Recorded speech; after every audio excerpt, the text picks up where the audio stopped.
Hi, my name is Marcy. Welcome back to the channel. Thank you so much for tuning in, and thank you so much for the new subscribers. You've been making me really excited to just record something because, well, it's fun when you do something and you see that people are actually listening.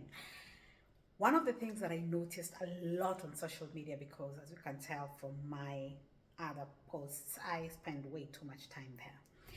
One of the things that I've noticed is there's this tendency to give advice to younger people, telling them that, you know what, your best bet in life is to be self employed. I don't have statistics on this. I'm not going to pretend to be an expert. I'm not an economist and I have not even researched it. But I highly doubt that there is any economy in this world that is built 100% on self employed people. Somebody has to work, somebody has to be employed, somebody has to. And there are people who are making money being employed. Now, one of the problems is many people end up doing jobs that either they are not passionate about, but they ended up doing it because they liked it, or they end up doing it because it fills an itch, right? It scratches an itch that they have. Like you have all this creativity in you, but then you are an accountant. So you like drawing, but you're an accountant. So on your spare time, you make paintings.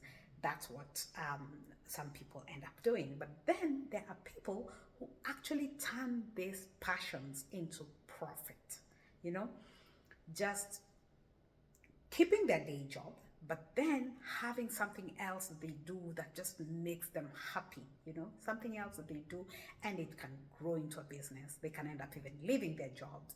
But at the beginning, most of the time, they do it together. Now, to give an example of myself, I work in a support role, right? And as a support staff, most of the time, the job is to facilitate, not participate.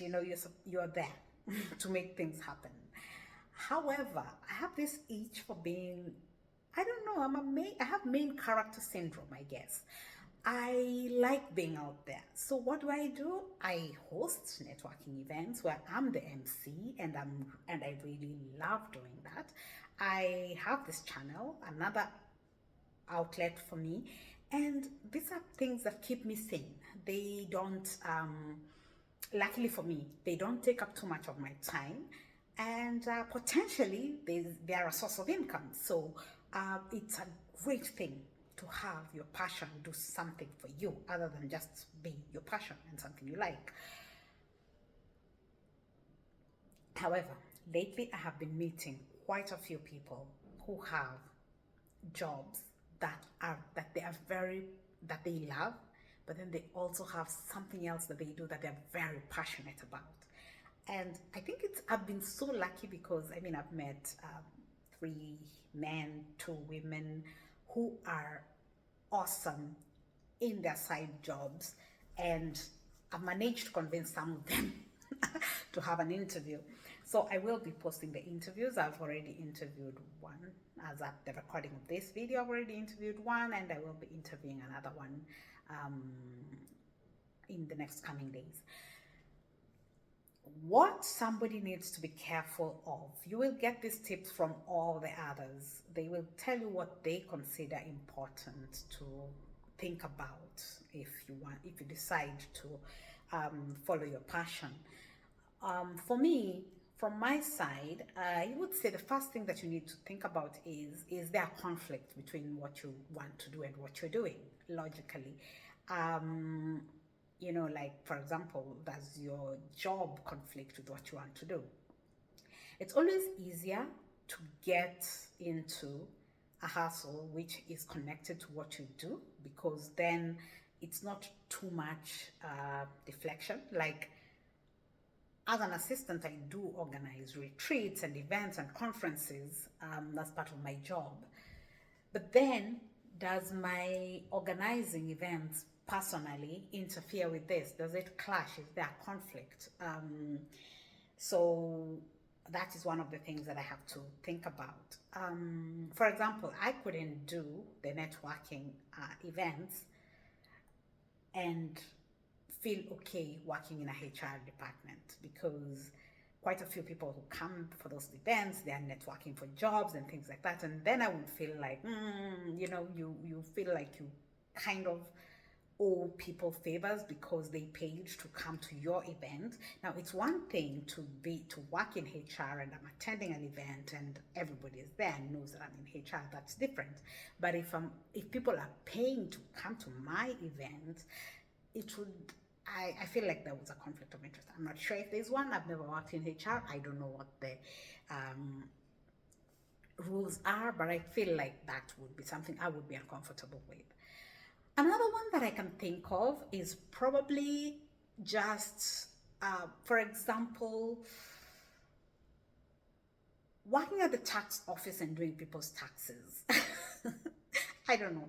But for me, they're just jobs. I would say if you decide that you want to venture into something that is closely related or even almost related to what you do, I would highly suggest discussing it, checking the rules, how the rules work. I remember reading a story about some nurses in Kenya who owned coffin making business, and people felt that was very distasteful. I don't think legally that is wrong. I think that they are probably allowed, but I think sometimes also it's not a matter of it being wrong. Not everything that is wrong is legal, and not everything that is legal is right. So sometimes just look at how things look. You're supposed to be saving lives, and here you are making profit from the other side. And everybody knew that the nurses were making more money from the coffin making business because they were not well paid. The other thing is many people go into side businesses because they need to make ends meet. Maybe your main job doesn't pay you well enough, so you get the side business. Now that is an awesome idea. I'm a big advocate of try and make as much money as possible. And if one income is not enough, get a second and a third and a fourth, as long as you can sustain it and as long as your mental health can hold you together. However, I also believe that you can't just get into a business, especially if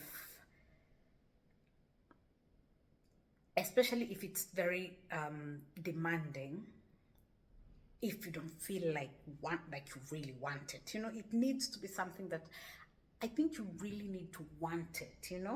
It might be something that's lucrative and maybe people have told you that they've made good money from it, but are you really feeling it?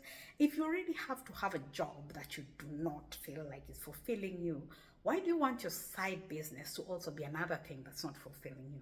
Sometimes it's just, let it be effortless. There's this saying that if you love what you do, you will never work a day in your life because you'll be feeling like you're enjoying what you're doing. And I, for example, feel that way about my job. Maybe at some point in my life I will stop feeling it, but at the moment I feel that way about my job. So when I'm doing something on the side, it also needs to be something that I kind of enjoy. So because I'm not going to be coming from something I enjoy and then doing something that I don't enjoy in my free time. Also realize that it is going to be time consuming.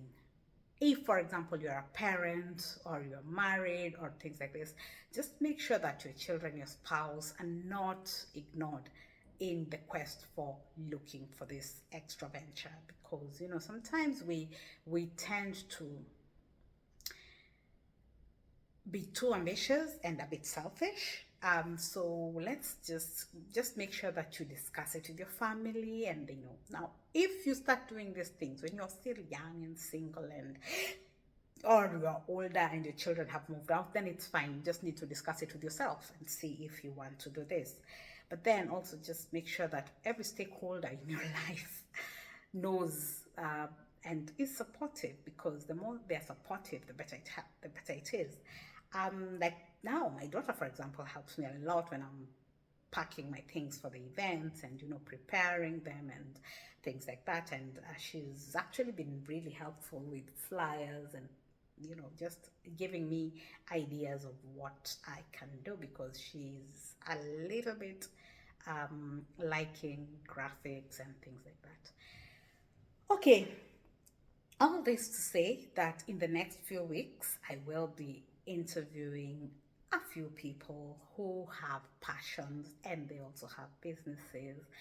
And I look forward to sharing and hearing from them what they have learned and what they like about what they do. So stay tuned, and I hope that this is going to be a learning curve for you, and it will hopefully help you understand and be able to like open that blockage that you've had. Bye bye.